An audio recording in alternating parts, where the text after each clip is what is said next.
Muy buenas tardes a todos. Mi nombre es Horacio Houston, miembro de la Fundación Libre y co-creador de La Resistencia, un espacio y un proyecto audiovisual. Y estamos arrancando con un ciclo de conferencias de formación. Hoy tenemos el gran honor de poder contar con la presencia de Maneta Tolian, que es diseñadora, es miembro colaborador de la Fundación Libre, está por empezar su magíster, y también con el reconocido licenciado Lucas Carena. Hemos decidido abordar esta primera conferencia en torno a lo que es la posmodernidad, el transhumanismo y la técnica, porque en efecto estamos viendo que actualmente los ejes políticos se han desvirtuado y por qué no se han terminado como homogeneizando, donde ya quizás no hay grandes diferencias sustanciales como en tiempos antaños entre lo que se podía comprender como era una derecha o una izquierda. Muy por el contrario, tenemos que el artífice político principal gira en torno a la técnica y en efecto muchas veces son ciertos capitales privados los que terminan impulsando ciertos condicionamientos ideológicos a la sociedad, donde la identidad ya no solo del individuo, sino también de las comunidades se encuentra totalmente en peligro. De hecho, si uno analiza la propia identidad trans, como se puede ver desde la famosa ideología de género en torno a la transexualidad hasta ciertos auges del ecologismo posmoderno en torno a las transespecies, veremos que siempre está en detrimento de la esencia natural del ser humano.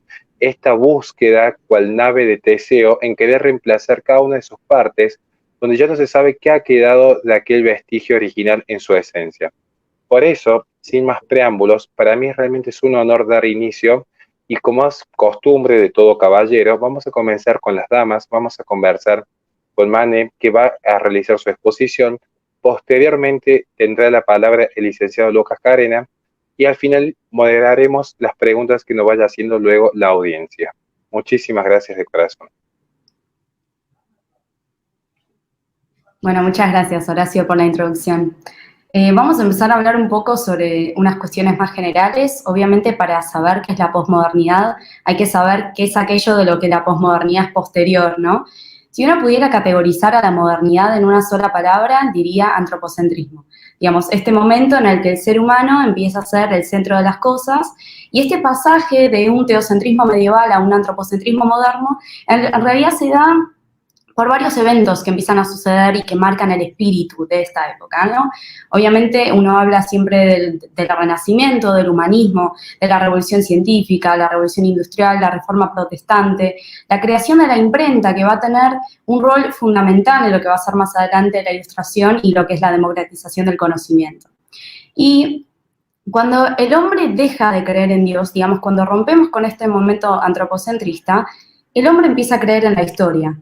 Digamos que pasamos de un orden teológico de los hechos a un orden teleológico.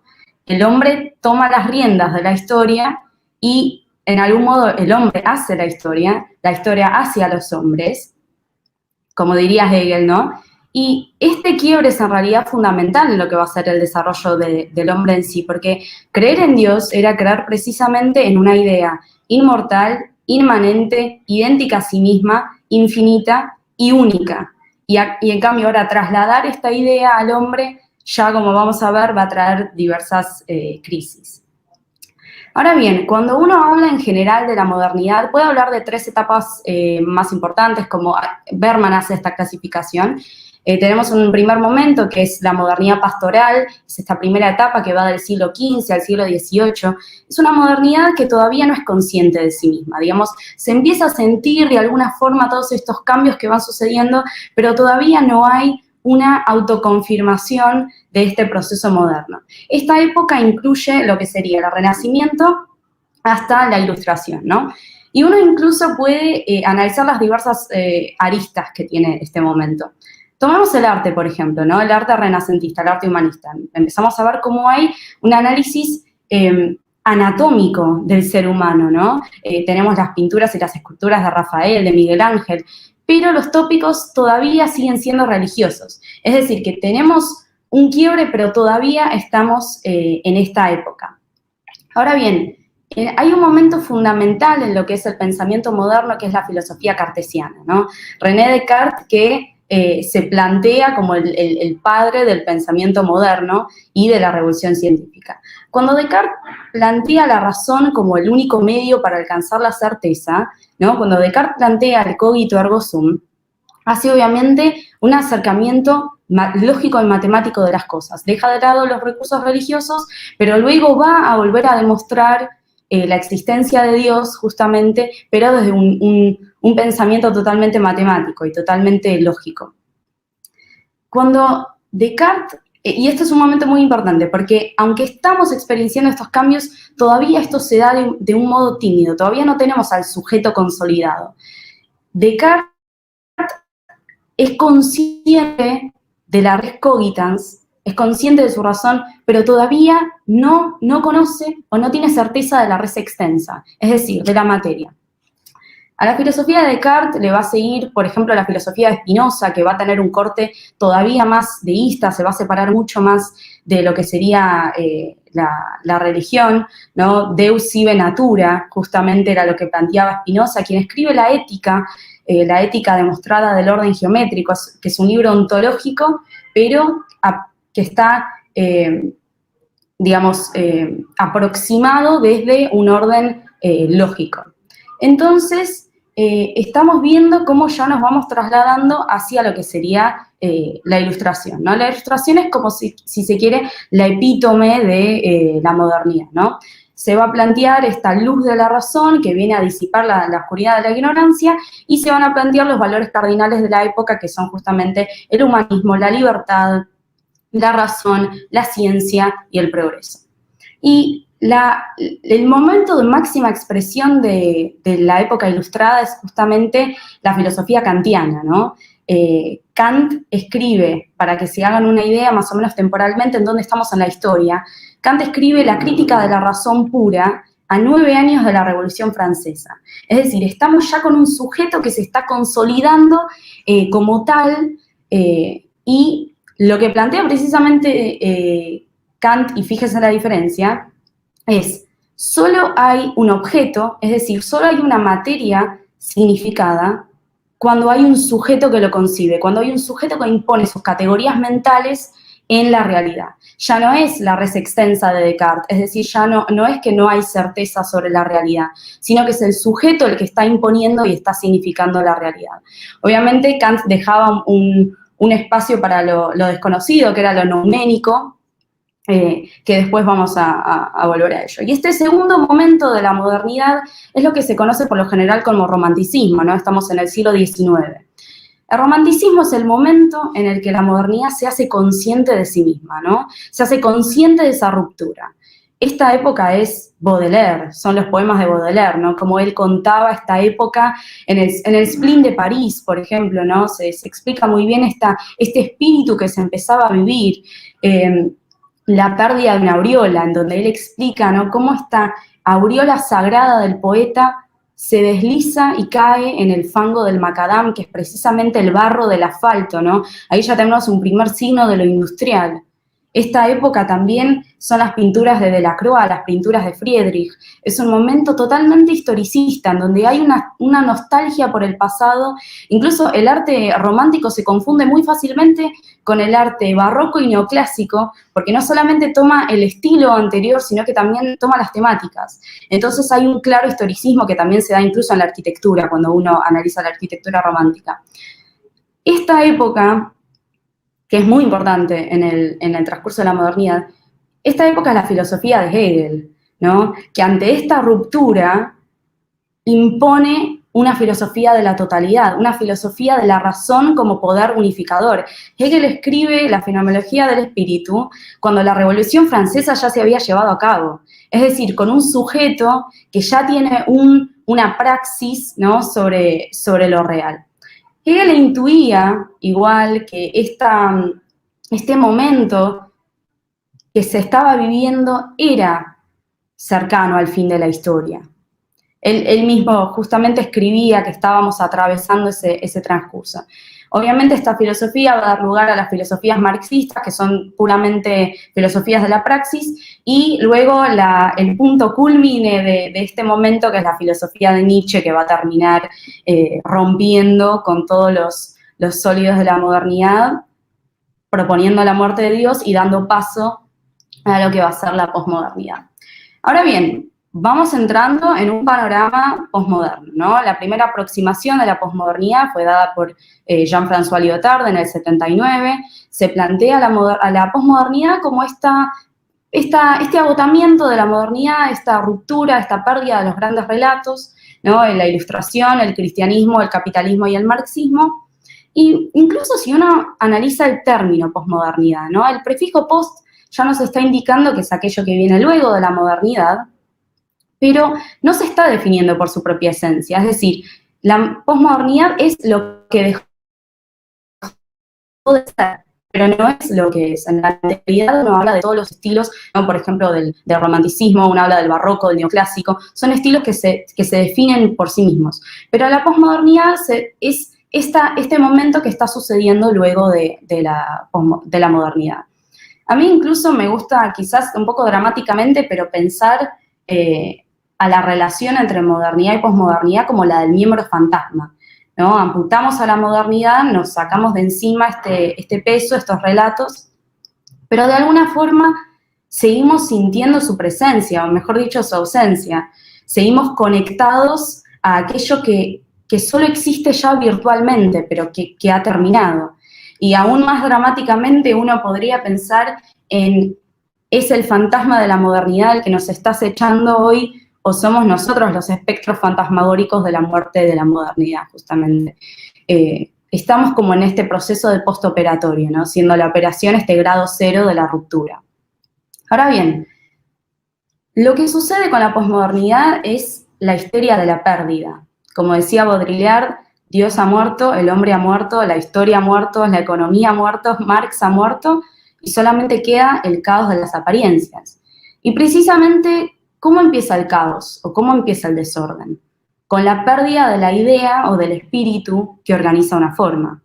Digamos que cuando la modernidad se olvidó de su idea, es decir, de sus relatos, de sus sólidos, quedó condenada a la infinita reproducción. Es decir, la modernidad que deja su idea de lado convierte el progreso en progresismo, la libertad en liberación, el humano en información, el humanismo en transhumanismo, la razón en inteligencia artificial.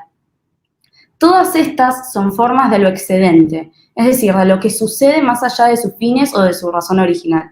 Incluso hay un libro muy interesante, El discurso filosófico de la modernidad de Habermas, en donde él explica muy bien este proceso y justamente plantea que lo que estamos viendo hoy es esta modernización social que ocurre independientemente de la modernización cultural, que ya es obsoleta, y lo que sucede es solamente esta reproducción autárquica. Es decir, como decía Gesslen, ¿no? Los principios de la Ilustración se han terminado, pero continúan sus consecuencias.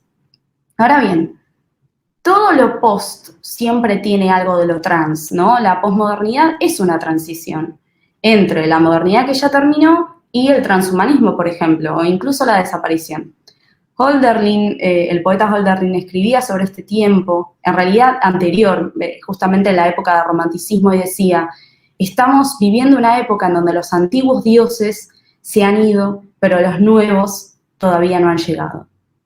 Y esto hace pensar, y lo vamos a ver obviamente en el desarrollo de las charlas, que quizás lo que viene a reemplazar esta idea de Dios empieza a ser la técnica, empieza a ser precisamente la tecnología. Y a mí incluso me gusta mucho hablar de la posmodernidad con la idea de la epidemia de la liberación, como concepto fundamental en lo que es la posmodernidad. ¿Por qué epidemia y por qué liberación? Bueno, epidemia primeramente por su carácter viral.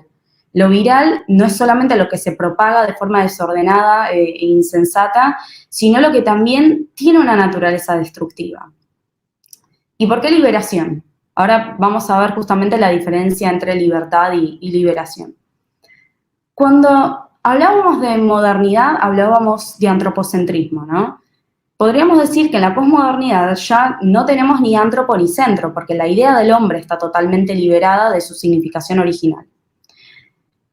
Y toda esta histeria de liberación que vemos hoy en día va más allá de los ideales de libertad que planteaban los griegos o incluso que se planteaba en la modernidad. Su naturaleza no es ontológica, sino que es ideológica.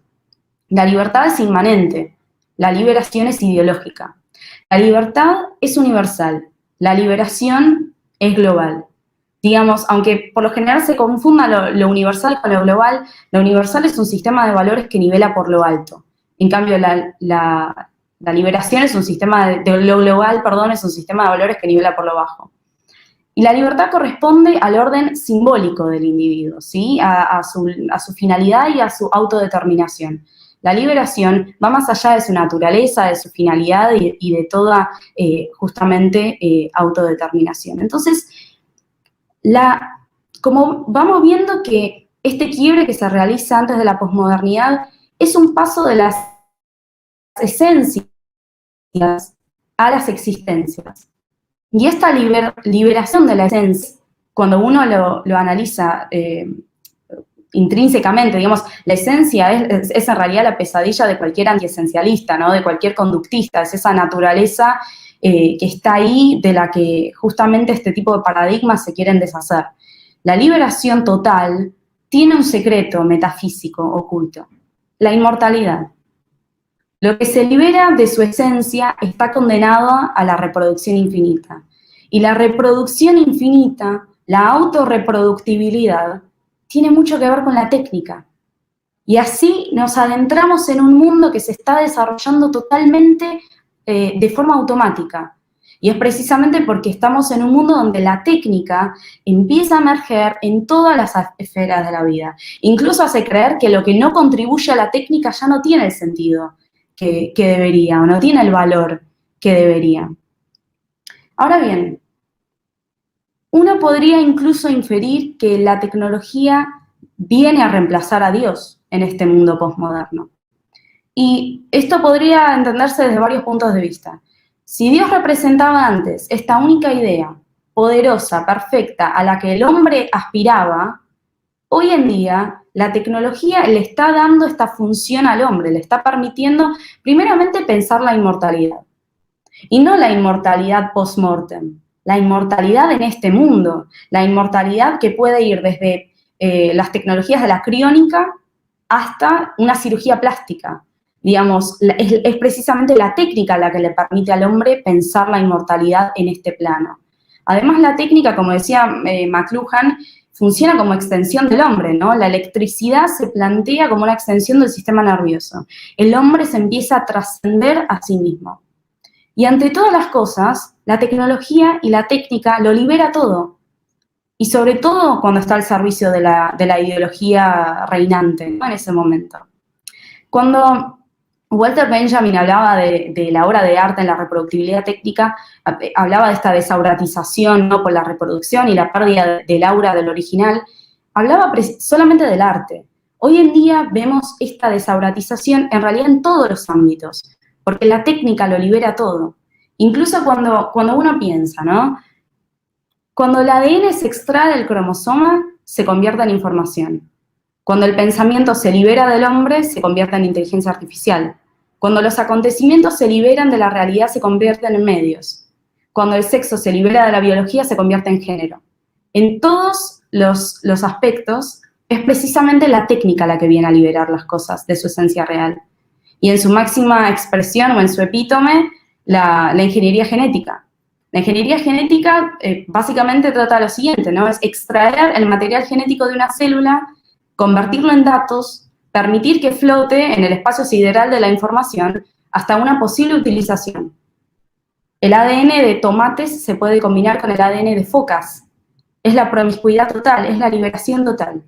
Y precisamente, digamos, ¿por qué existe algo que se llama bioética, ¿no? Es justamente para poner estos límites de la experimentación, pero a veces parecería ser que como no se puedan reducir los estándares éticos para poder experimentar libremente, lo que se está haciendo es deshumanizar al hombre.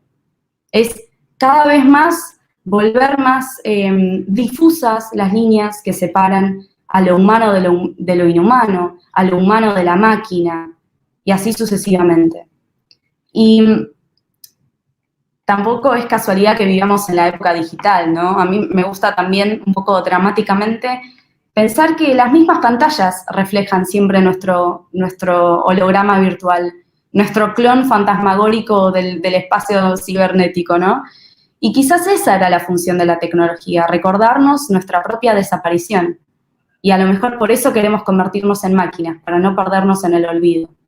Sé que a lo mejor suena bastante dramático, pero es una forma muy simbólica también de volver a repensar al hombre en una época casi puramente técnica.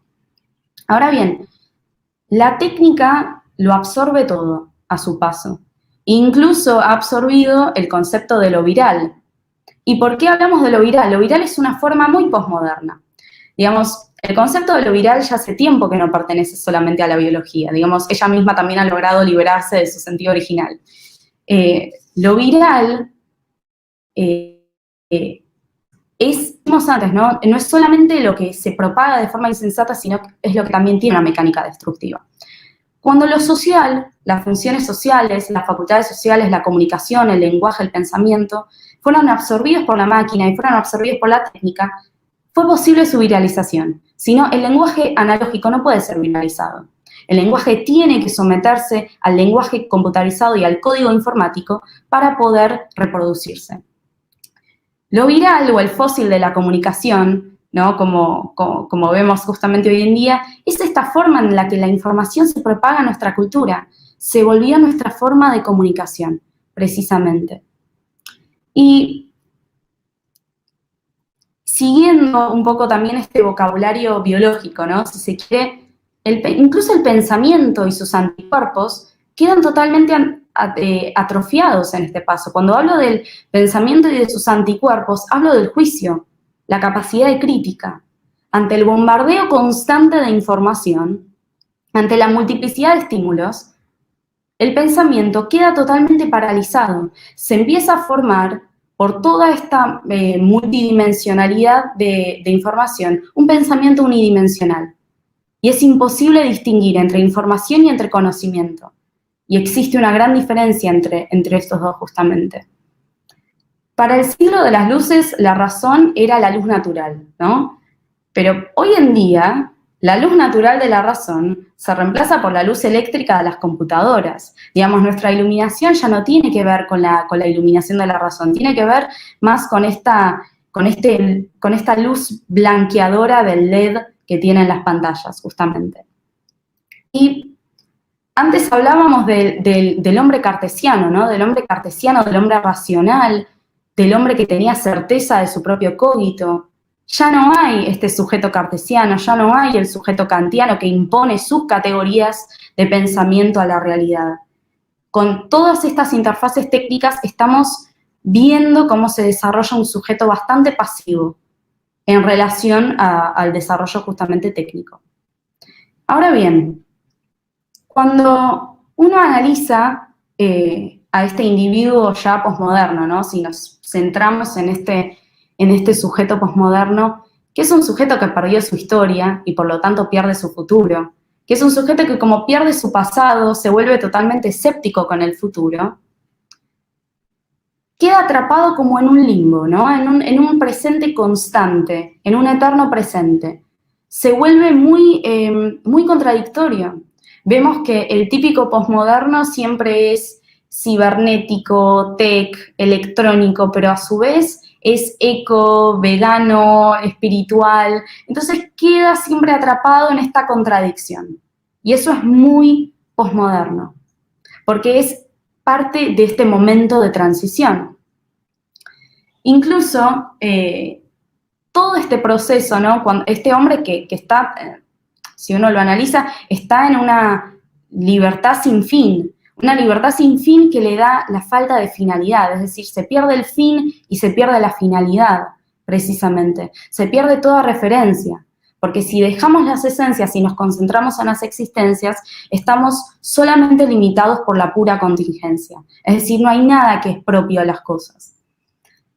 Y más allá de toda esta proliferación, ¿no? Uno siempre ve que es muy interesante porque estamos hablando de una época en donde supuestamente lo más importante y el foco es el individuo, pero aún así es la época que tiene más crisis de identidad, ¿no?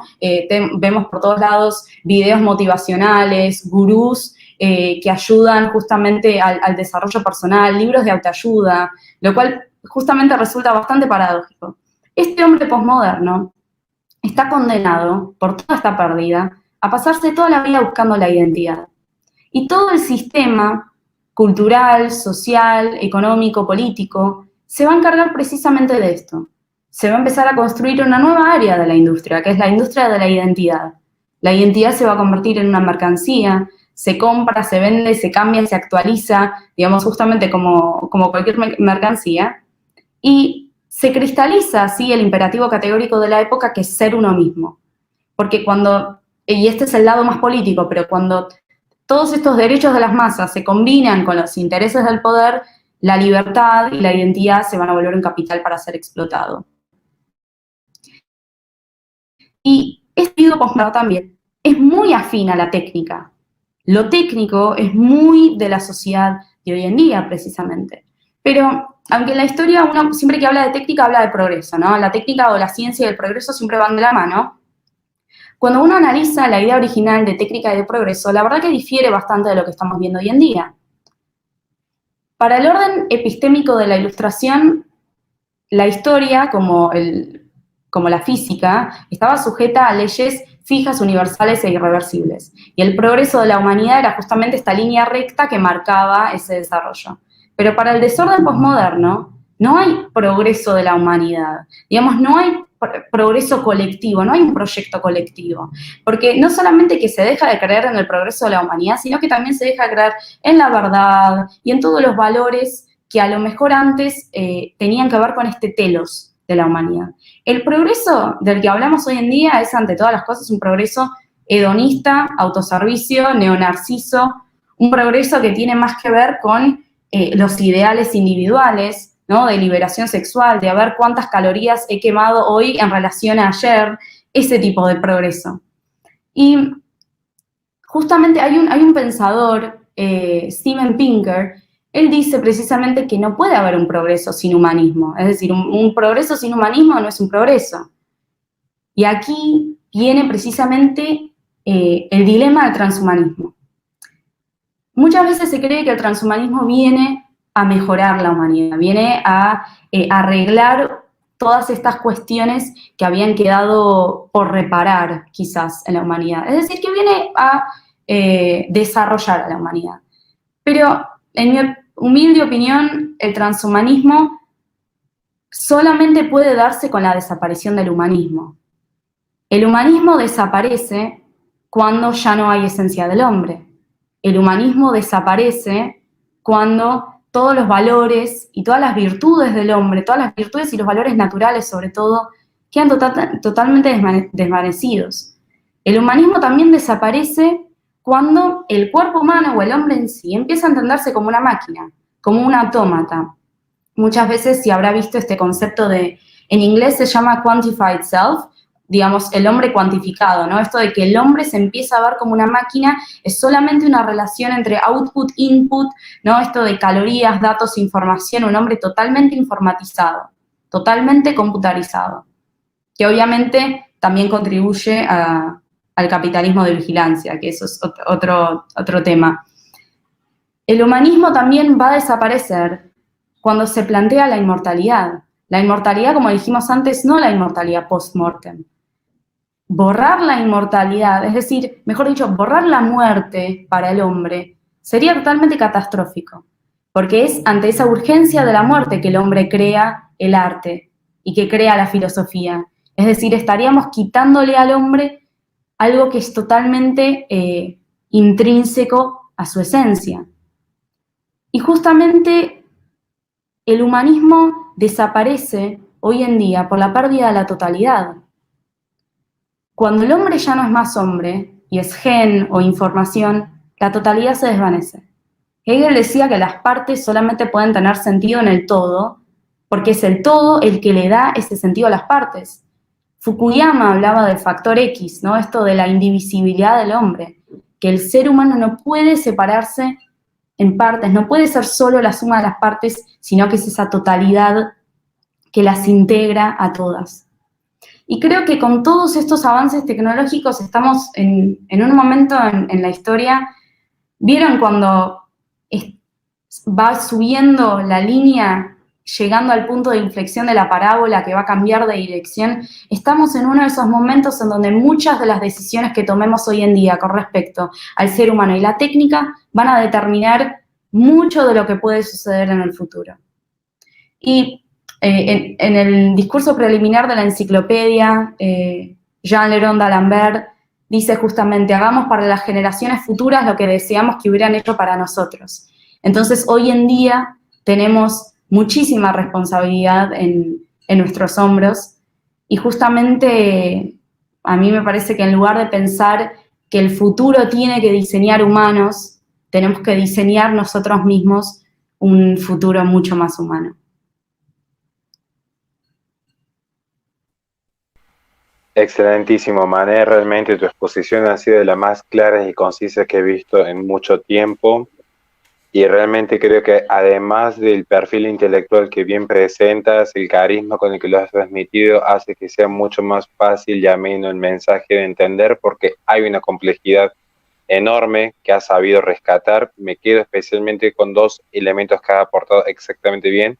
En primer lugar, la contradicción del hombre posmoderno, que tiene esa suerte de un regreso constante a ciertas ideas panteístas, que es un fenómeno propio que ya se viene gestando en el siglo XVI, en la modernidad, cuando hay un salto por eliminar toda la filosofía de la Edad Media y se retornan ciertas premisas griegas, y eso demuestra que en efecto hoy tenemos ecologistas que quieren en una suerte de divinización de la naturaleza darle una voluntad natural a fenómenos propios que se pueden explicarse desde la ciencia. Entiéndase que se ve como un castigo de la Gaia o de la Pachamama desde una pandemia hasta un terremoto, pero que al mismo tiempo son artífices y los principales consumidores de las tecnologías de última generación que ofrece el sistema capitalista. Entonces, aquí vemos que has rescatado bien esta primera premisa. Y el segundo punto que me quedo con tu exposición, Mané, que creo que es todo ha sido impecable, pero quiero resaltar un determinado elemento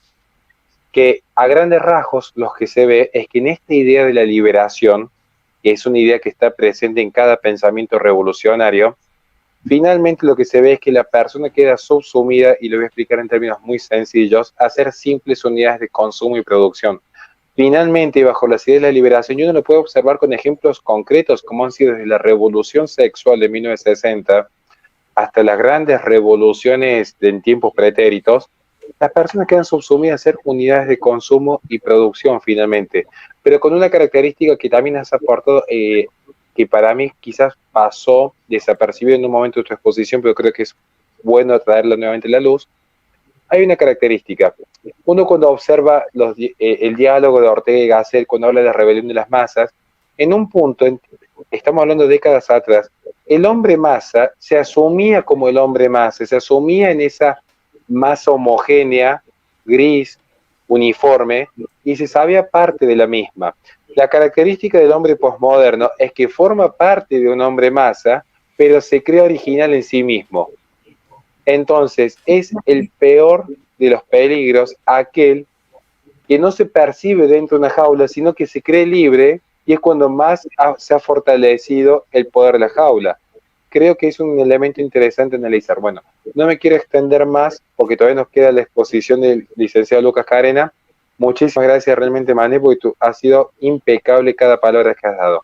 Sin más preámbulos ahora, vamos con el expositor, licenciado Lucas Carena, que es un honor tenerlo aquí. Bueno, ante todo agradecerte, Horacio.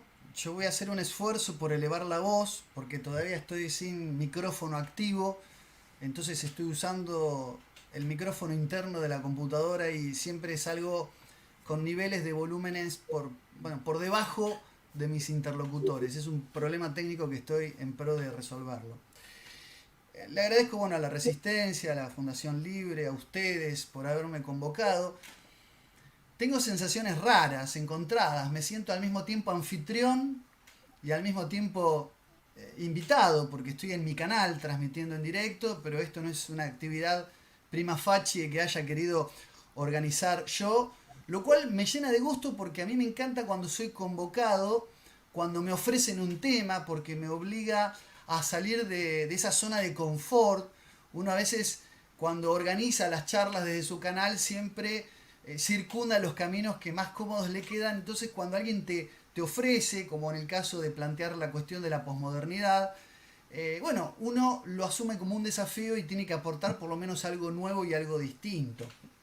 Cosa harto difícil cuando tenés a una expositora como Manet, que acaba de prácticamente agotar el tema.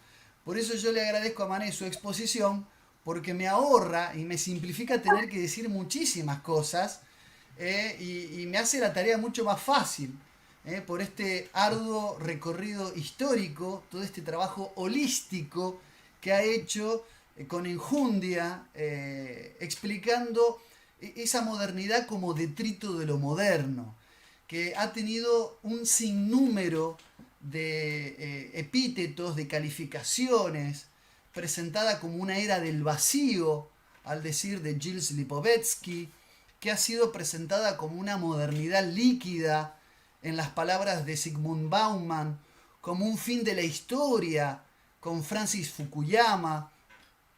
Un hombre unidimensional nos presenta a alguien que viene del materialismo histórico, como Herbert Marcuse. Un pensamiento débil, en las palabras de Gianni Vattimo. Esta modernidad que se fagocita a sí mismo y se transforma en un post. Y esto de agregarle una pequeña prefijo, ¿no?, a la palabra posmodernidad, implica que es un detrito de sí misma, que ni siquiera tiene un nombre propio, que es lo que viene con posterioridad a otra cosa. Es esto que Jean-François Lyotard ha llamado la caída, el desmoronamiento, bien digo, de los grandes relatos modernos. Es decir, ha sido caracterizada de muchas formas distintas. Y efectivamente, Manet citaba al discurso filosófico de la modernidad, ¿no? Cuando, ya que estoy en los frankfurtianos, ¿no?, cuando Jürgen Habermas habla de aquellos autores oscuros, de aquellos autores sombríos, como Hobbes, como el Marqués de Sade, ahora vienen los autores directamente negros de la historia, que no ofrecen ninguna alternativa de superación. Este análisis descriptivo, esta discursividad que describe las nuevas facetas que tiene una realidad volátil, esta fuga en el instante, este presente continuo que se nos presenta como posmodernidad, pero que ninguno tampoco intenta ofrecer alguna alternativa de solución, que sí hacían aquellos autores que podríamos decir tenían un pensamiento que caía o recaía en un pesimismo antropológico, entre los cuales, y sin lugar a dudas, un Maquiavelo o un Hobbes estarían formando parte. Digo, se trata de esto que ha sido presentado de tantas formas distintas, como una transparencia del mal, diría Jean Baudrillard, ¿no? El universo de lo trans. Estamos entrando en una era fractal. Ustedes saben que Mandelbrot es el que inaugura lo que es la matemática geométrica post-euclidiana o geometría abstracta, y hablaba de los fractales. Ya el todo no es más la suma de las partes, ni cualitativamente distinta, como diría la escuela de Berlín y los gestálticos, sino que ahora el todo y la parte son lo mismo. Cada megapíxel o cada uno de los elementos que componen genéticamente mi célula se puede clonar, es decir, estoy en cada uno de los elementos que me constituyen. Y esta descripción que hacía Manet me hacía recordar un antiguo mito griego, desde luego, pero que ha quedado un poco en el olvido, que aparece relatado en la Teogonía de Hesíodo, pero que es recuperado posteriormente por el gran poeta romano Pluvio Ovidio Nasón, que es el mito de Ceneo. Por ahí no sé si los que nos están escuchando se acuerdan del mito de Ceneo. Ustedes saben que Cenis, que era hija de Élato, era la joven más hermosa de toda Tesalia. Y un día es violada en una playa por el dios Poseidón, ¿no? Su belleza no pudo, sucumbió a los encantos de la joven y la viola. Pero luego, buscando reparar el daño que le había ocasionado, este mal que le había proferido, el dios de los océanos le otorga el cumplimiento de un deseo. Y Cenis solicita no poder ser nunca más ultrajada como lo había sido por el dios Poseidón y le pide que la convierta en un hombre. Y el dios accede y la convierte en Ceneo. Fíjense cuántos elementos los mitos nos dan en lo que tiene que ver con la transexualidad, esta posibilidad de hacer del deseo, de la superación de esa relación antagónica entre naturaleza y artificio, y pide ser hombre.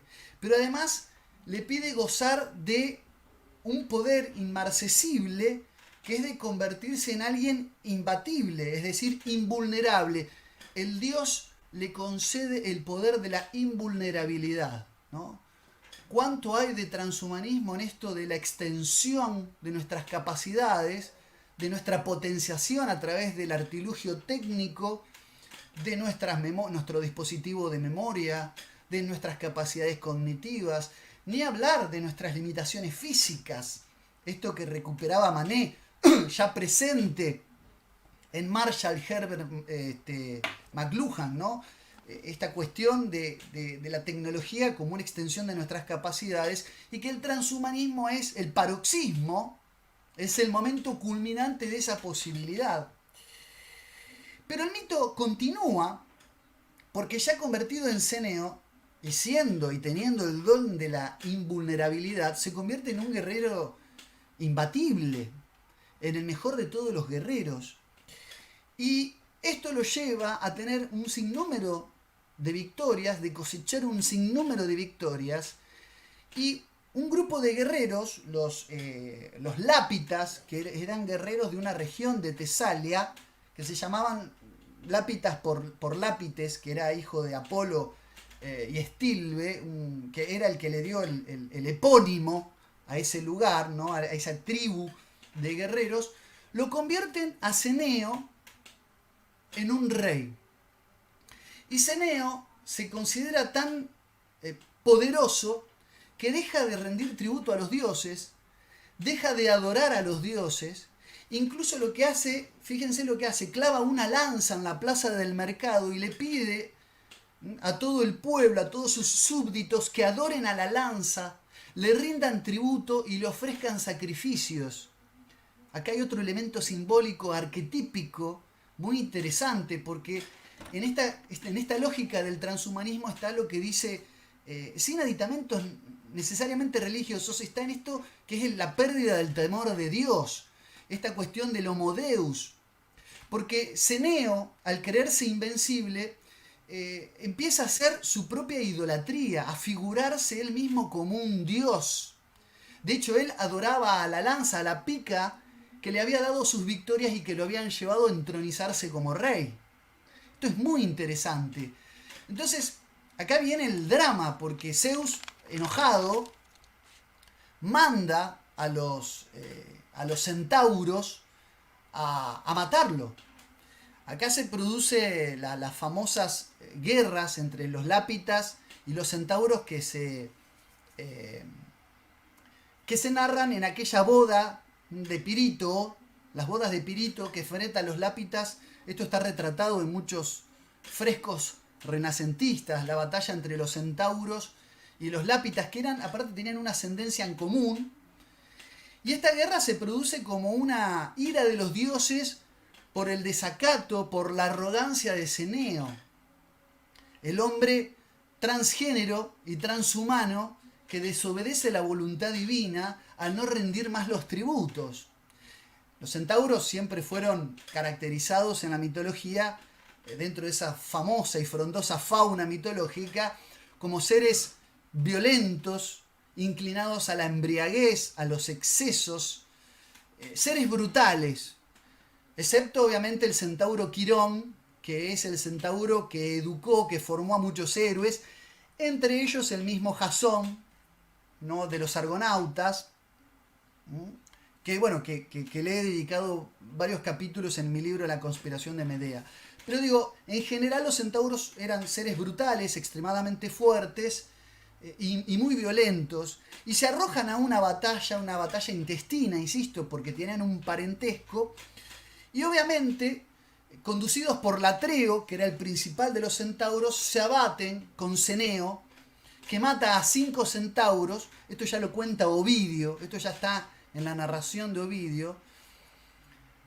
Ceneo mata al Atreo de un solo golpe. ¿Por qué? Porque su cuerpo era impenetrable, bien digo.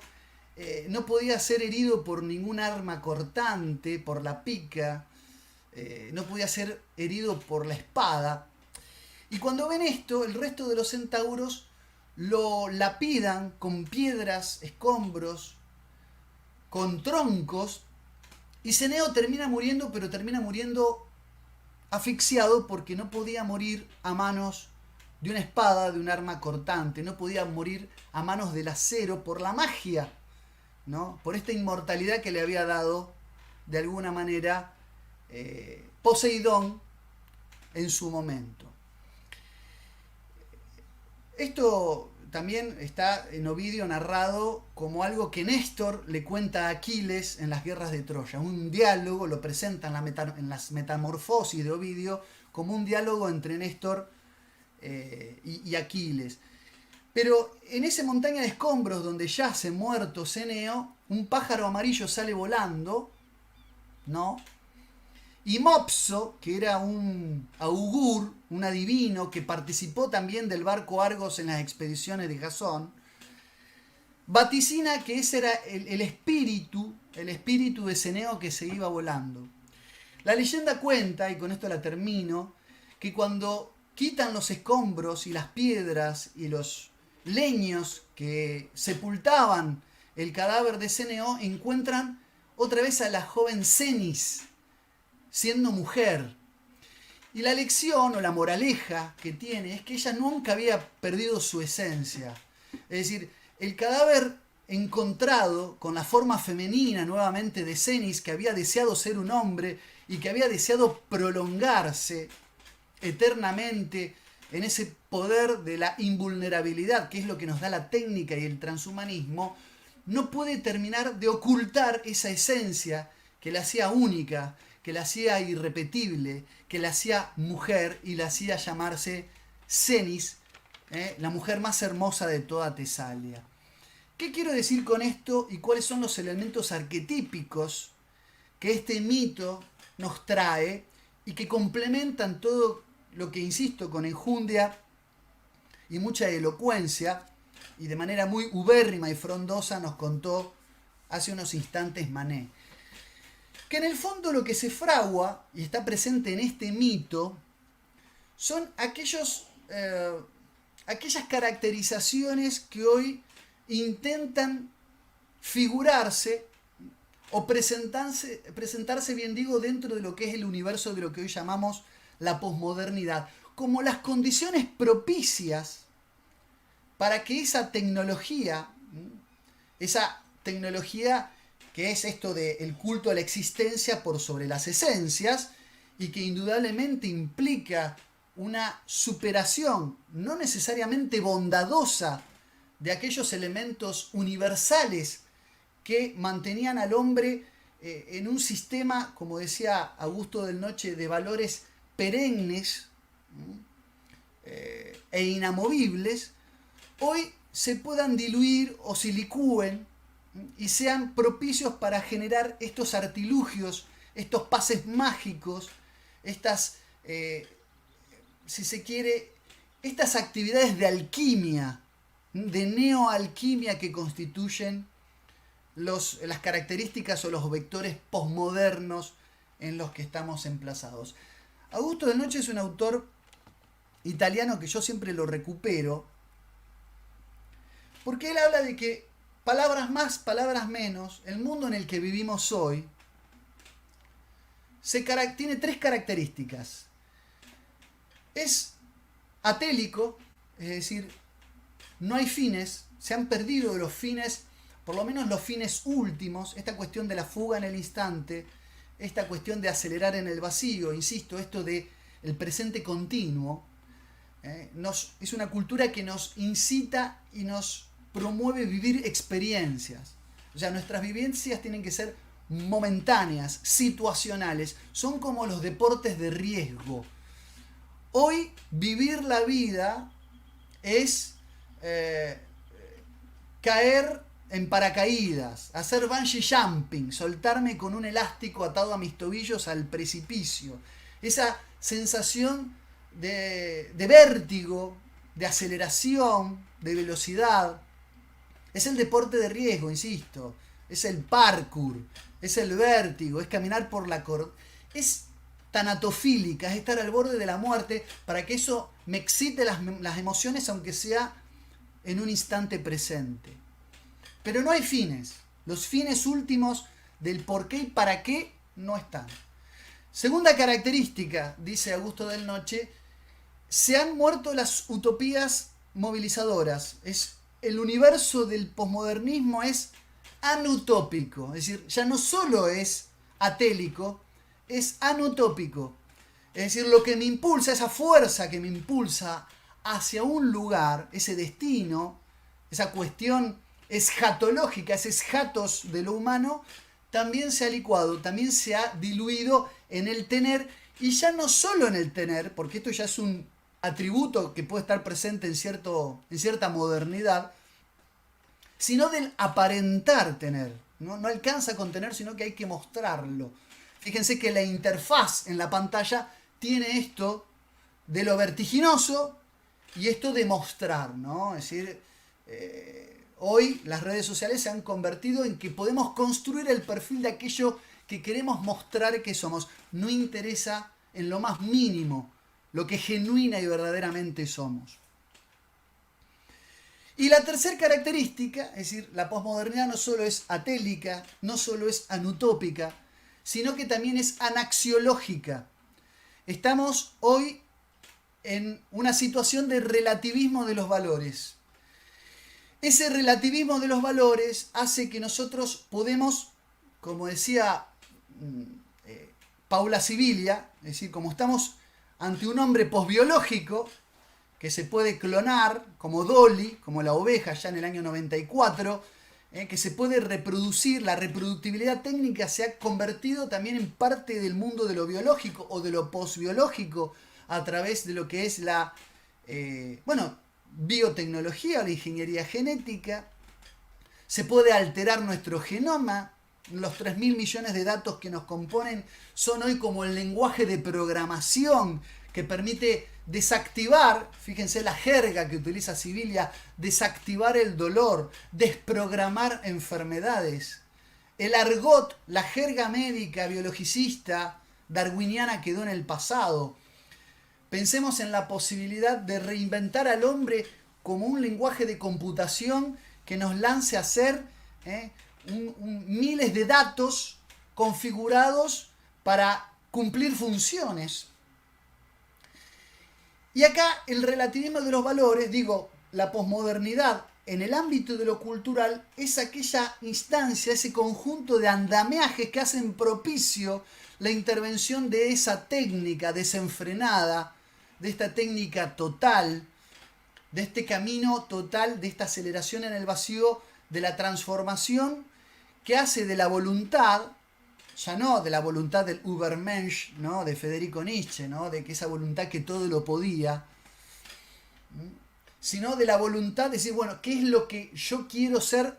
Lo puedo convertir, lo puedo forzar, esto de violentar. La pregunta por la técnica, ya planteaba este problema en Heidegger, es el universo de lo trans en todos los planos. Estamos hablando de la transhumanismo, de la transexualidad. Estamos hablando de trasvasar las fronteras de lo posible. El mito de Ceneo reúne todos los elementos concomitantes, y no me quiero extender tampoco muchísimo más, porque entiendo que vamos a dejar también un espacio para las preguntas. todos los elementos concomitantes, con esta triple caracterización que Del Noche hace de los momentos presentes, para concentrarnos, ¿no?, en que el mundo posmoderno, en realidad, y esto es lo que a mi juicio está pasando, declara, por lo menos a su vez, tres postulados fundamentales.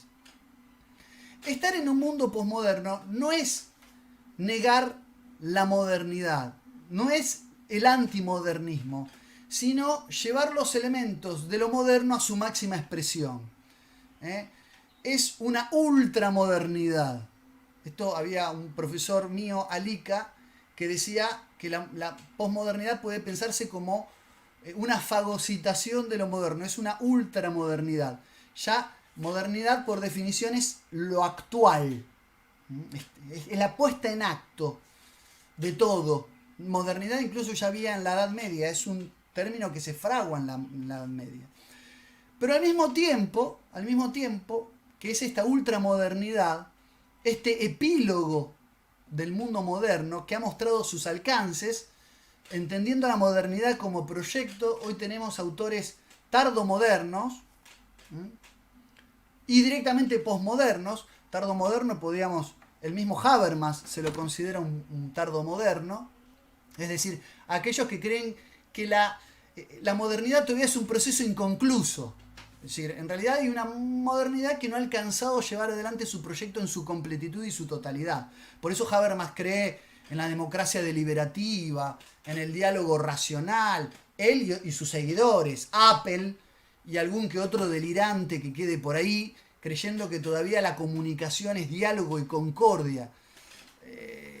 Los que creemos con Paul Watzlawick que la comunicación es conflicto, no adscribimos esa posición, pero todavía hay algunos retazos de tardomodernismo. Pero después están los posmodernos, como Baudrillard, que escribe un libro que se llama Olvidar a Foucault, porque le critica a Foucault que toda su obra, no por lo que dice, Foucault, que también es criticado en el discurso filosófico de la modernidad, mal, o sea, Habermas le pega mal, le pega sin altura a Foucault, pero Baudrillard escribe Olvidar a Foucault diciendo que el problema de Foucault no está en sus tesis de la microfísica del poder o del aparato de observancia y de vigilancia. Lo que le critica es que sus categorías de análisis son todavía modernas. Y lo que le dice, no podemos seguir hablando de poder, por más diluido que lo presentes, por más microfísico que lo quieras mostrar. Hoy tenemos que hablar de seducción, dice Baudrillard. Hoy estamos en la era de la imagen y de la interfaz televisiva. Hoy los códigos y las caracterizaciones del mundo se han pixelado. No podemos pensar más en esas categorías de bien común, ¿no?, de voluntad general. Es decir, todo aquello que hacía el solipsismo moderno, el solo yo sois, el ego cogitans cartesiano, ha quedado absolutamente vetusto, obsoleto, ha quedado en el olvido. Por eso Olvidar a Foucault, que Foucault le contesta diciendo, vos en realidad escribiste ese título para hacerte famoso con mi apellido. Pero no importa, esa discusión se la vamos a dejar que la resuelvan ellos, en el plano en el que estén. Pero a lo que voy es que los postulados de la posmodernidad se pueden pensar como un ultramodernismo, como una fagocitación, como un exceso de modernidad. Se pueden pensar como un proyecto fracasado de la modernidad. O sea, la modernidad alcanzó su máximo nivel de realización. Manet citaba a los enciclopedistas, Condillac, Condorcet, Diderot, D'Alembert, el mismo Rousseau.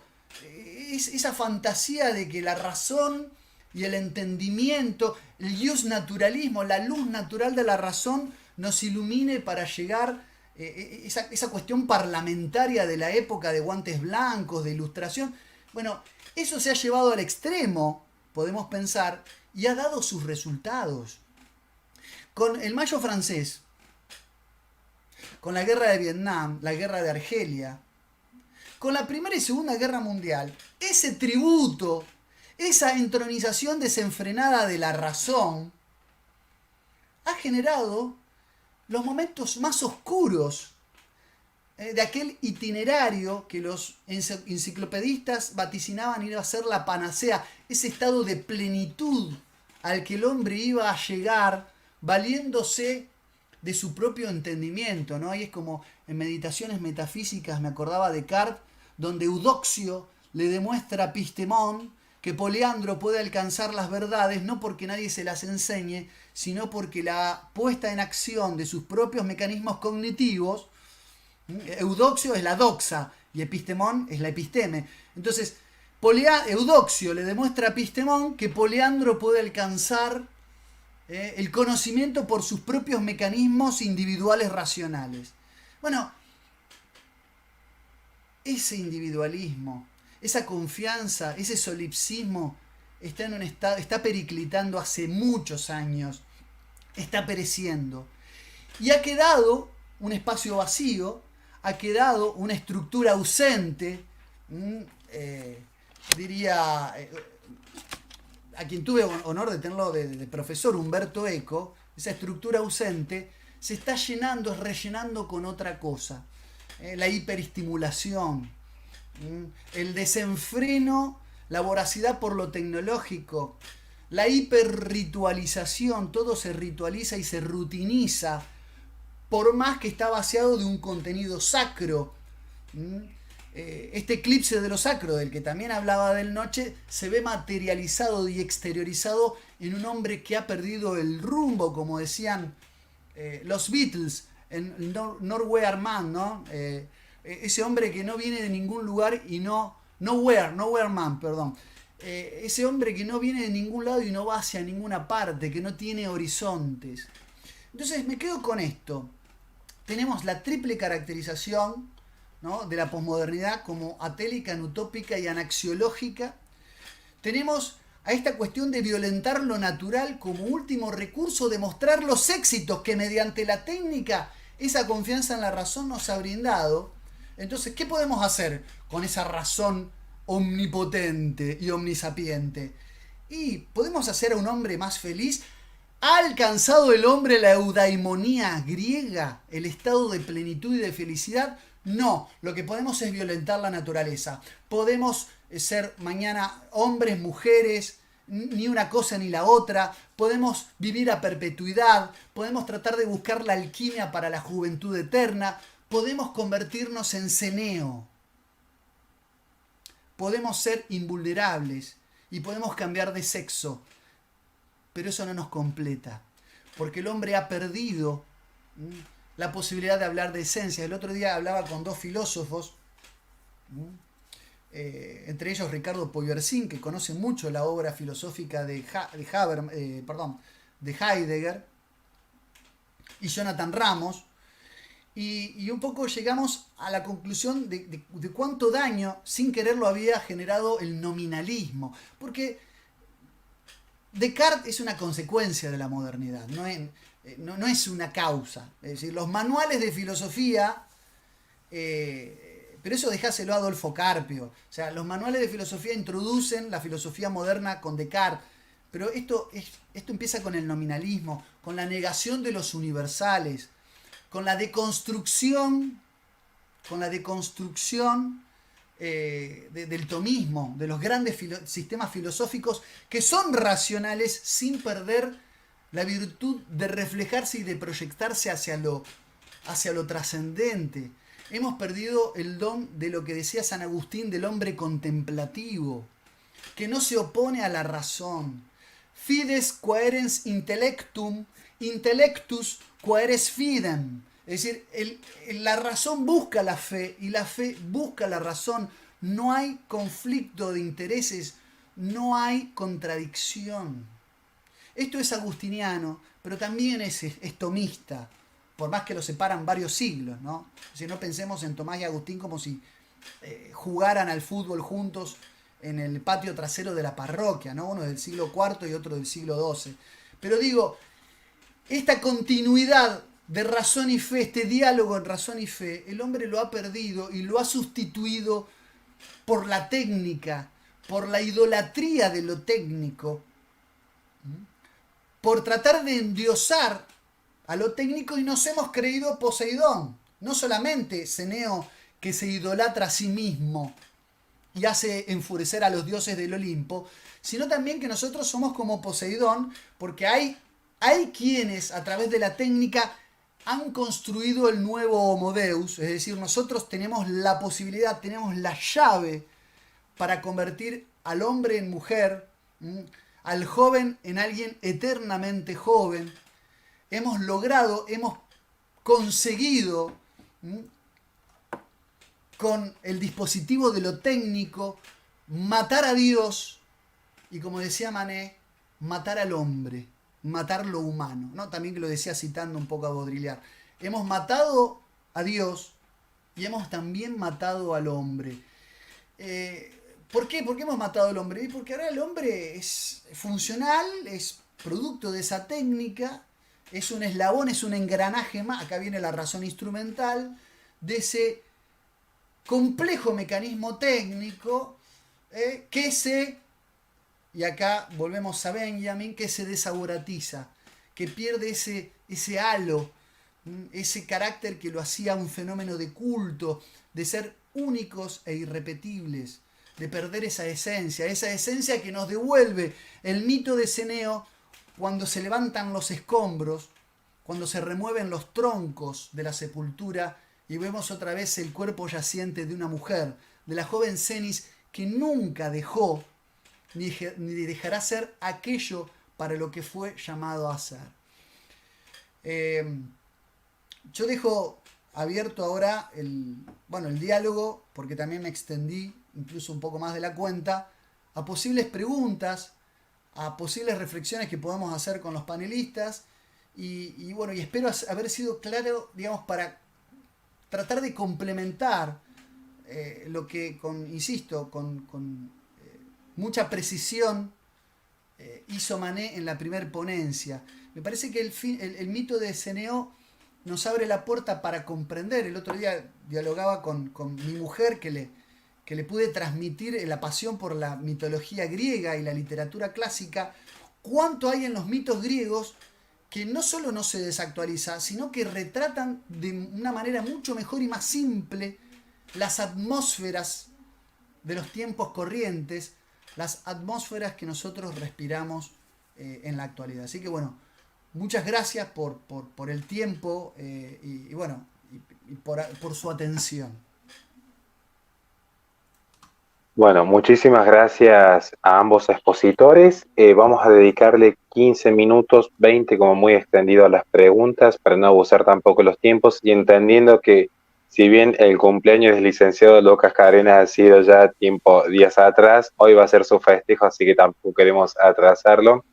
Y saludando enormemente a un gran amigo de la casa que es neoreaccionario, que siempre nos está acompañando, así que un saludo enorme a él también.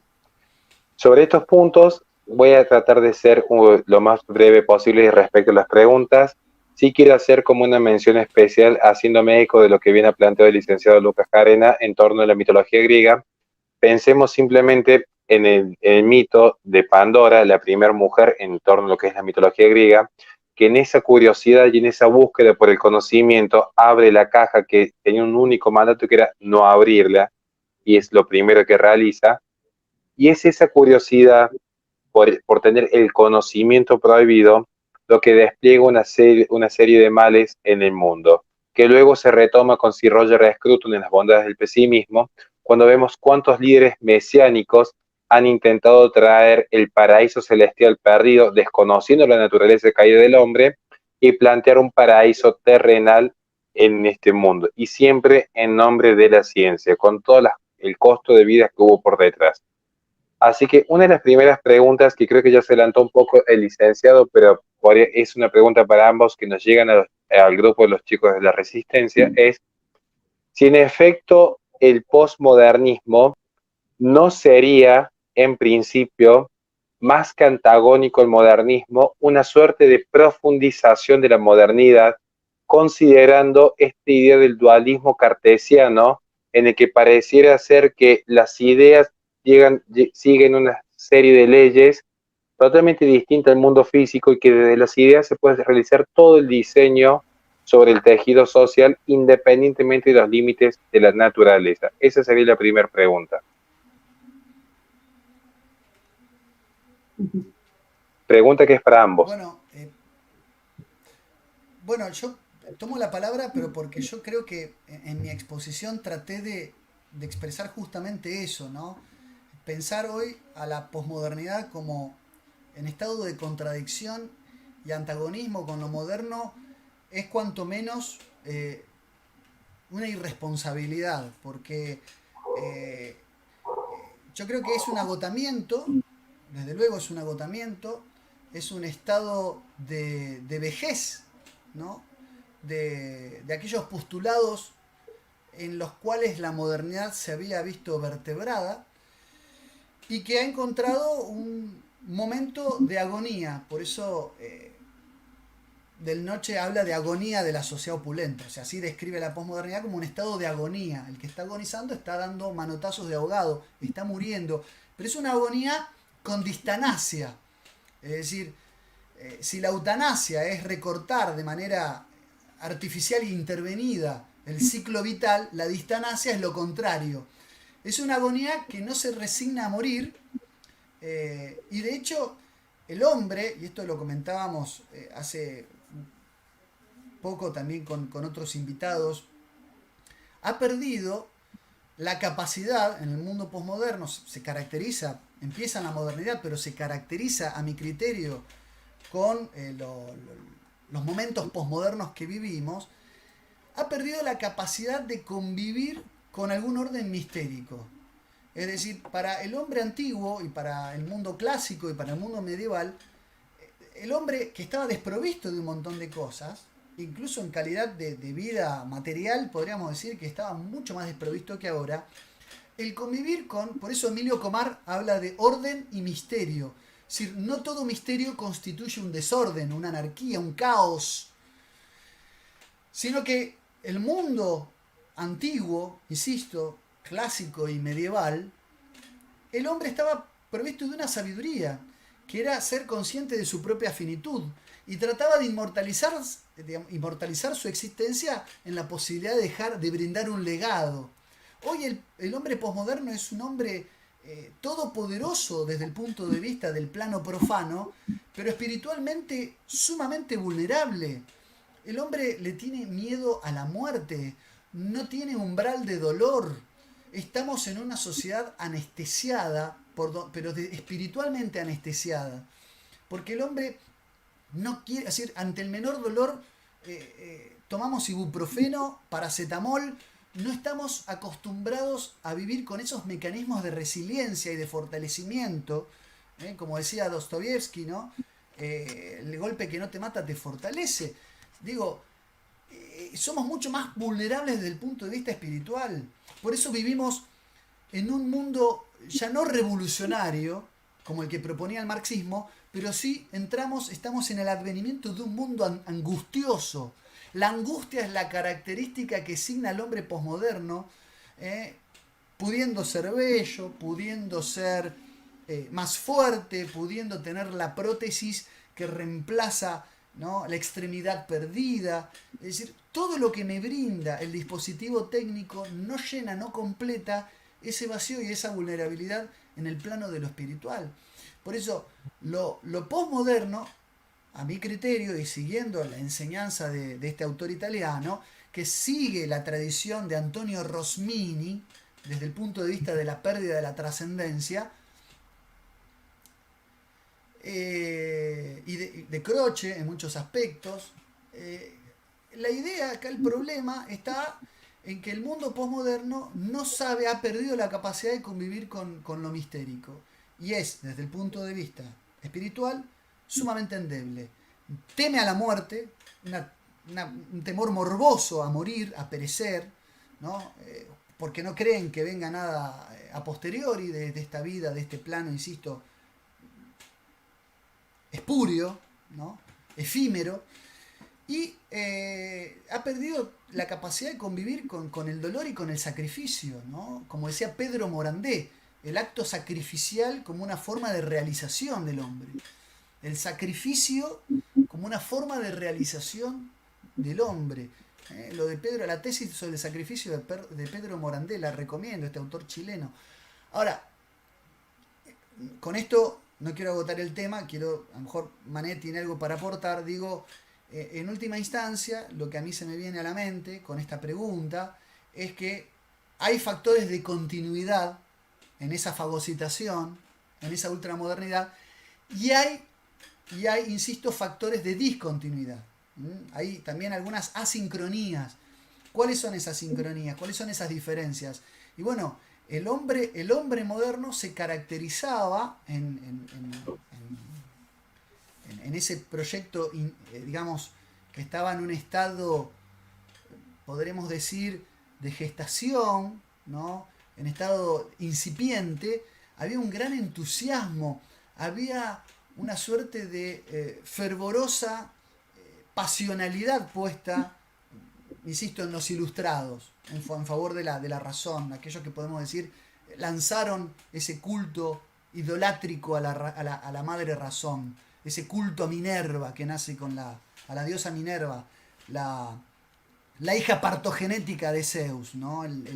La inteligencia de Zeus, eso es Minerva, eso es Atenea, Pala Atenea. Ese culto nace con un fervoroso entusiasmo que en el camino generó ciertos logros, ciertos avances. Lo que ahora vivimos es el desencanto, es el momento del desencanto, y a eso le llamamos posmodernidad. Es decir, ese momento de desencanto que entiendo nos desilusiona, es un momento a nivel histórico, no a nivel individual. Estamos como en un estado de cuando alguien se decepciona, ¿no? Cuando alguien ve la trastienda, como el mago de Oz, cuando ese monstruo temible en realidad era un titiritero moviendo a sus marionetas detrás de un biombo.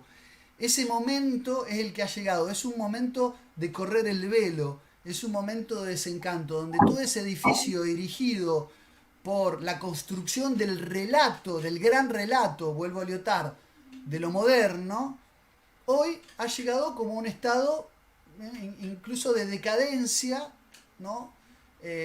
Y bueno, y de extrema realización sin haber generado ese estado de plenitud que había prometido. Es decir, la modernidad ha prometido y ha generado necesidades que después no termina cumpliendo.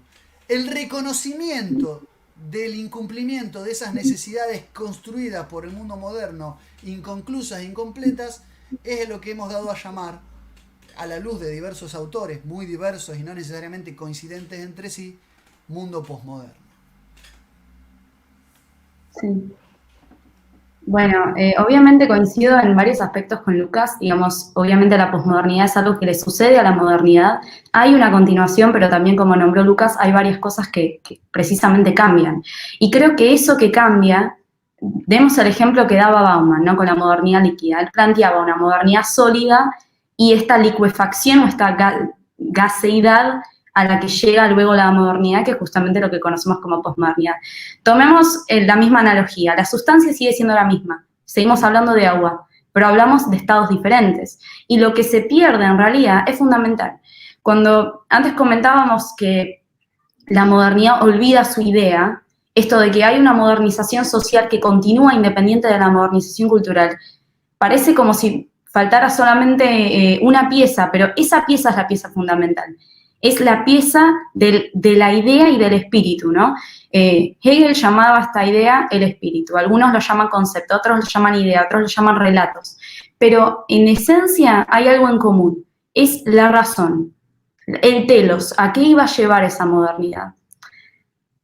Yo quizás por mi formación, ya sea, digamos, académica o espiritual, entiendo que hay varias razones que lo llevan a la religión, pero también me parece que lo espiritual es un concepto bastante amplio, que digamos no solamente puede limitarse a la religión y es la pérdida de la religión la que va a generar este cambio, sino que hay algo de lo espiritual que está oculto en lo humano como esencia, que también puede significar un valor primordial para poder entender todo esto. Digamos, hoy en día como vimos, por ejemplo, hablamos de los ilustrados, ¿no? Ellos eran muy optimistas con la humanidad. Ellos tenían un sentido muy positivo con lo que se podría justamente alcanzar. Incluso en el discurso preliminar de la enciclopedia y en otros escritos de Diderot plantea, ¿cuál es el propósito de la enciclopedia? Juntar todos los conocimientos que están dispersos en el mundo, elaborar un sistema de conocimiento para que las generaciones posteriores puedan ser más felices, más virtuosas y más justamente completas que nosotros, y para que nosotros podamos morir mereciendo haber pertenecido al género humano. Digamos, no, hay una noción de trascendencia. Hoy en día, con la posmodernidad, no existe el futuro. Hablábamos de un estancamiento en el presente, pero no hay una proyección de los ideales, es decir, no hay un telos. Creo que hay una diferencia fundamental entre estos tres momentos. Digamos, si pasamos de un teocentrismo a un antropocentrismo o un humanismo, todavía teníamos un valor cardinal, que era el hombre. Pero con la posmodernidad no tenemos ni al antropo, porque ya el concepto mismo de hombre se está borrando, no tenemos el centro, tenemos, si se quiere, un antropocentrifugismo, que es este despegue que estamos haciendo del centro de la esencia de las cosas. Excelentísimo. Bien, ahora ya para ir finalizando, dejamos la última pregunta para posteriormente hacer un cierre final con alguna reflexión que cada uno quiera aportar en 2 minutos. Y esto lo aporta un miembro de la Resistencia, que es Layon, a quien le mandamos un gran saludo, que ha sido parte de la organización de este proyecto, que yo incluso le quiero como complementar a esa pregunta, que es el siguiente apartado. En algún momento hay una gran discusión en términos de filosofía y especialmente en filosofía política respecto a lo que podría ser un legado intergeneracional desde el punto de vista conservador, incluso de algunas visiones más libertarias como el famoso orden espontáneo. Existen 1000 formas de entender en efecto la filosofía y el diseño político de cada sociedad. Pero surge una duda en torno a la posmodernidad, donde vemos desdibujados ya justamente los conceptos de identidades nacionales, los conceptos de cultura local, los sentidos de trascendencia propio que tiene cada acervo comunitario. Y aquí sería quizás la pregunta de Layon en ese sentido.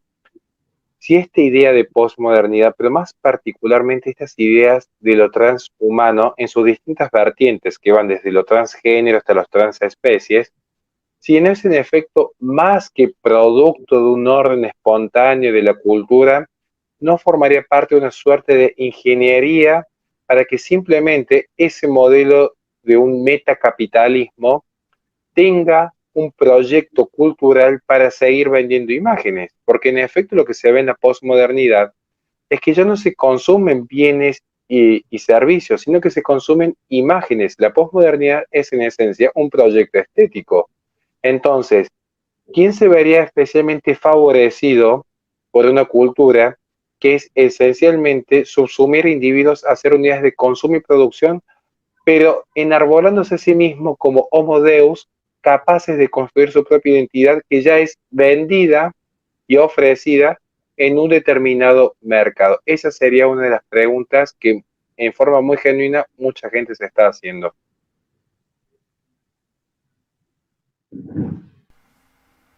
Bueno, yo, así que bueno, no hay problema. Para hacer una pequeña introducción, me remontaría otra vez al libro de Bauman, ¿no? De Modernidad Líquida. Hay un momento en el que Bauman plantea precisamente que cuando los sólidos se disuelven, se desvanecen, quedan estas hendiduras o estas grietas libres en donde precisamente interfiere lo económico. Lo económico es lo líquido, ¿no? Lo que se empieza a meter en todas las áreas. Entonces, una de las áreas que toma lo económico es precisamente la identidad, ¿no? Lo que decíamos antes, cuando estos derechos de las masas se combinan con los intereses del poder, la identidad, la libertad y cualquier otra facultad humana o cualquier otra área psicológica o social puede formar parte justamente del marco económico, ¿no? Y en este gran proceso se llama hegemonía, ¿no? Justamente, pero uno podría hablar de la transhegemonía, que es este gran sistema que es incluso travestido como los propios individuos a los cuales protege y a los cuales ¿no? mantiene bajo su paraguas, empieza a como un pulpo, ¿no? A tomar con sus diferentes tentáculos diversos aspectos del humano. Y creo que precisamente esta ilusión, todas estas ilusiones de represión, todas estas luchas contra la liberación, siempre operan con la ausencia y con el infinito. Digamos, siempre hay una parte de la identidad humana que todavía está reprimida y que hay que liberar, y siempre hay una parte de la identidad humana que todavía puede expandirse más. Entonces, nutriéndose de estas ideas y aprovechando todo este espíritu de época que ya hablamos, ¿no?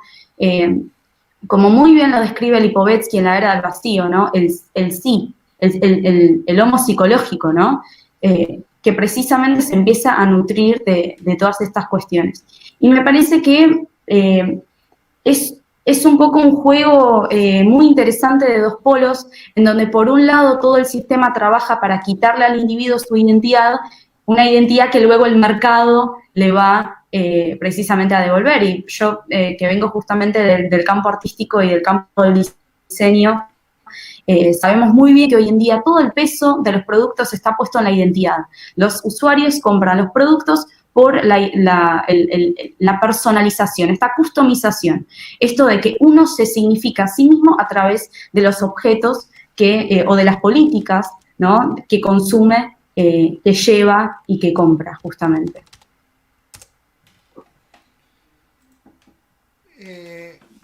Sí, yo quería agregar a lo que se planteó en la pregunta.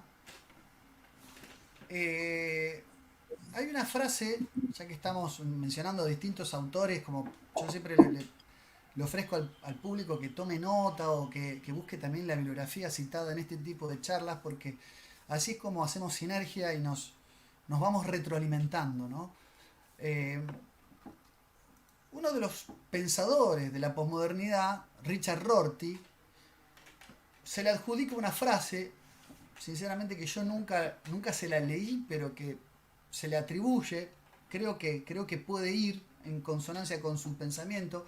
A veces no es una frase dicha por él, sino a veces alguna frase que resume gran parte de su pensamiento, de que no hay nada profundo dentro de nosotros excepto lo que hemos puesto nosotros mismos.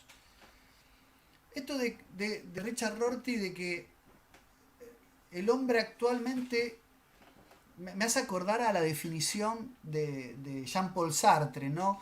El hombre es lo que hace con lo que hicieron de él. Bueno, ese tipo de juegos de palabras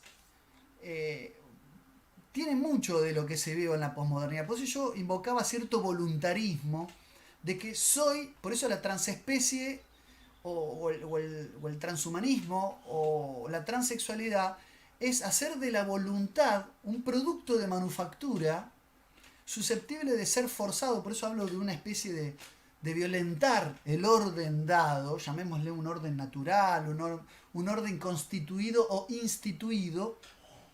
Y en ese contexto, la globalización, por eso decía, si en el plano de la cultura lo que tenemos es un esquema de valores relativos o relativistas que hacen permeables a la intromisión de la técnica, ¿no? de la era de la reproductibilidad técnica en todos los planos, desde el punto de vista de lo económico, por eso Baudrillard hablaba de la transeconomía también, hablaba de la transeconomía, diciendo que hoy estamos en la era no de la economía real, sino de la economía orbital. En La transparencia del mal, Baudrillard habla de la transeconomía como una economía especulativa, una economía orbital, es decir, que nunca toca la Tierra, por eso se llama, está en órbita con la realidad. Obviamente disparando sus saetas contra los especuladores, contra las finanzas, con el mundo de la usura, pero también hablando de esa economía que hoy no tiene fronteras, es decir, la desfronterización de la economía.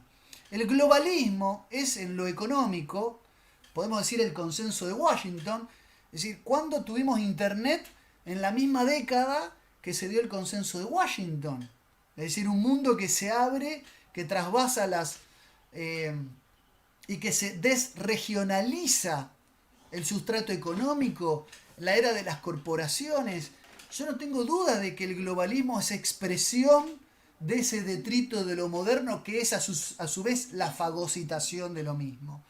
Es decir, este estado de agonía, este estado de distancia, este mundo del desencanto que podemos decir define lo posmoderno, en el plano de lo económico, en el plano de lo material, así como se diluye lo identitario, las identidades individuales desde un plano, si se quiere, antropológico, desde una perspectiva antropológica, desde una perspectiva económica, material, tiene, por analogía, su parangón, su correspondencia, su correspondiente. Todos estos elementos van entrelazados. Y así como hay fractalidad poseuclidiana en la matemática de Mandelbrot, hay fractalidad, hoy cada uno es productor y consumidor de contenidos, ya no se mira más televisión, le dedicamos hace poco un vivo sobre el tema de la muerte de la televisión histórica. ¿Dónde están las fronteras? La muerte del autor. ¿Quién es autor de los contenidos de Internet? Somos consumidores y al mismo tiempo somos autores. ¿Quién es el autor de la obra de arte, de lo estético? Se sostiene con las leyes de copyright, pero se difuminan. Esas fronteras están cada vez más endebles. Se están cerrando los comercios, se están cerrando, la gente vende por internet, la gente ofrece, intercambia a través del dispositivo tecnológico. El Bitcoin es una expresión, es un fenómeno de la alternancia, de lo alternativo, de los universos económicos orbitales. Ahora, yo no hago futurología, no sé dónde cuál es el embudo hacia el cual, en una sociedad que se caracteriza por no tener telos, dónde va a desembocar esta suerte de degradación, de difuminación espuria y efímera de lo identitario. Estamos en épocas de batalla, así como en su momento cuando en choque de civilizaciones, Samuel Huntington le cuestiona ese hombre post-histórico y post-capitalista vaticinado por Fukuyama, se lo cuestiona, es decir, no, ahora se viene el choque de las culturas y de las civilizaciones, que fue un artículo del Foreign Affairs que después se convirtió, el Foreign Affairs es la revista del CFR, del Council on Foreign Relations, es decir, ese artículo del Foreign Affairs se convirtió después en un libro muy famoso, donde ya Samuel Huntington hablaba de que lo que se van a venir son las guerras de las culturas, sobre todo en el conflicto de Medio Oriente, lo escribió en épocas de la guerra de Irak. Bueno, este globalismo hoy está teniendo sus reacciones. Ese consenso de Washington con Trump también ha periclitado. Con el nacimiento de ciertos nacionalismos, ese orden global, esa aldea global, al decir de McLuhan, también está en un estado de resquebrajamiento. Y la economía también. El fenómeno chino es un emergente de cuáles son los alcances y cuáles son los beneficios que para el occidente promotor del globalismo han devenido en un rotundo fracaso. Yo no oculto mi mirada negativa frente a lo posmoderno como realización consumada del proyecto moderno, del cual también soy negativo, por eso me defino como nostálgico y como gibelino. Pero no niego el proceso técnico, lo que quiero es una vuelta al sujeto contemplativo, lo que quiero es una vuelta al interiorismo. Es muy interesante la pregunta, no es fácil de responder, es para un seminario entero. Pero sí, la economía global es expresión de todo esto que hemos hoy en esta jornada intentado con Manet humildemente expresar. Bueno, realmente ha sido impecable la exposición de ambos. Hay para tomar notas. Posiblemente estemos de vuelta en contacto futuro para una segunda parte donde podamos ya luego poder conversar respecto a determinados fenómenos como pueden ser la identidad nacional, el rol de la fe y la religión en tiempos de posmodernidad, porque en efecto estamos viendo, y es quizás la tesis principal del libro que ya estoy por sacar, cómo, por ejemplo, el ecologismo se ha convertido en la nueva religión dentro de lo que son estas décadas, y que han quedado también temas en el tintero, como son justamente, y quizás lo has abordado un poco al final, Lucas, respecto a lo que son las identidades nacionales, la vida comunitaria y el legado histórico, que hay una lucha constante en la posmodernidad por borrar aquellas raíces y aquellas tradiciones que han hecho emerger a ciertas naciones. Así que, como estamos sin tiempos, y ya para finalizar la transmisión, yo por mi parte agradezco enormemente la presencia de todos los que nos han acompañado hoy día. Agradezco enormemente al licenciado Lucas Carenas y a Mané, que ha hecho un trabajo impresionante con la organización, también ella como parte colaboradora de la Fundación Libre. A todos los chicos de la Resistencia que propusieron el tema, que se han movilizado para poder llevarlo adelante. Y muchísimas gracias también a los que están colaborando con la Resistencia Radio para que podamos sostenernos y llevar adelante una voz alternativa a lo que propone la hegemonía progresista internacional.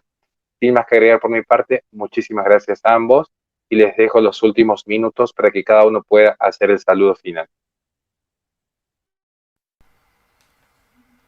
Bueno, agradecido enormemente por la convocatoria, por la invitación. Son temas complejos, insisto, son esos temas que son para seminarios de varias jornadas, pero creo que hemos intentado hacer lo que se acostumbra en estas épocas posmodernas a decir, una aproximación. Viste que ahora nada es determinante ni concluyente, es una aproximación. Bueno, en consonancia con el tema invocado, que es la posmodernidad, nosotros creo que hemos hecho una aproximación introductoria del tema. Y hay mucho más para decir. Yo, la verdad es que este tipo de cosas a mí me gustan, me hacen volver un poco a la academia. Yo tengo una faceta más política, una faceta más académica y una faceta más periodística. Los que me conocen, los que me siguen, saben cuando pongo el modo periodista, cuando pongo el modo más intelectual, si cabe un término que a mí nunca me lo adjudiqué ni pretendo adjudicármelo, y cuando pongo esa faceta más guerrera que tiene que ver con el juego político. En este caso, la reflexión profunda, la reflexión sesuda, a mí me gusta, me hace bien, me enriquece y creo que les agradezco un montón porque explica mucho de lo que estamos viviendo hoy en día, la temática, así que espero sí que haya una segunda parte y por qué no también una tercera. Gracias. Sí, gracias la verdad justamente a los dos, gracias Horacio obviamente por el espacio, gracias Lucas también por estar hoy con nosotros, siempre desde tu perspectiva totalmente holística y completa. Y como pequeña reflexión quizás, porque obviamente uno cuando habla de estos temas no puede evitar caer en una especie de pesimismo, ¿no? En un pesimismo en que se acaba el mundo, en que se acaba lo humano, pero hay algo en todo eso precisamente que tiene una chispa de optimismo y a mí, personalmente, como me surge este sentimiento optimista más allá del panorama, es precisamente porque creo en la naturaleza y porque creo en la dialéctica. La tercera ley de Newton dice precisamente que toda fuerza tiene una fuerza equivalente contraria. Digamos, en este momento estamos viendo este auge de tecnología, pero la historia y la naturaleza y la misma dialéctica que está oculta entre todas estas fuerzas nos dice que algún día en el futuro, quizás tarde o quizás temprano, pero vamos a ver la fuerza reaccionaria. Y creo que de hecho este tipo de momentos son los que empezamos a ver las primeras chispas para esa revolución.